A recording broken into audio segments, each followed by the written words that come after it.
मुझे बोला 1.5 साल के बाद, जब मैं ज़्यादा हंगामा करने लग गया खाला के घर में कि भाई मैं अपने घर क्यों नहीं जा रहा हूँ, सही है, तो मुझे बड़ी फूफो के यहाँ छोड़ दिया गया।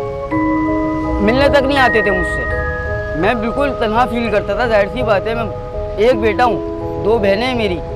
एक जो सबसे छोटी बहन है वो मुझसे 7 साल छोटी है। वो समझे मैंने अपनी बेटी की तरह पाला है उसको, तो मैं उनको मिस करता था यार, लाजमी सी बात है।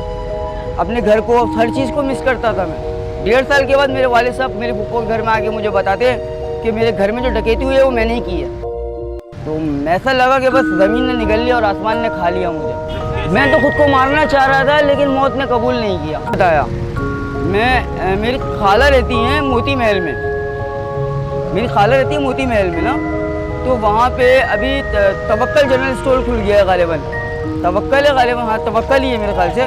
उसके पड़ोस के अंदर ही स्टोर है, शराब का स्टोर है। मैं वहाँ गया, जाके मैंने उनसे पूछा कि क्या मुझे शराब मिलेगी। तो जब मेरे वाले साहब ने रिटायरमेंट ली थी तो मैंने जॉब करना शुरू कर दिया था। लाजमी सी बात है कि मेरे पापा मुझे सपोर्ट नहीं कर सकते थे।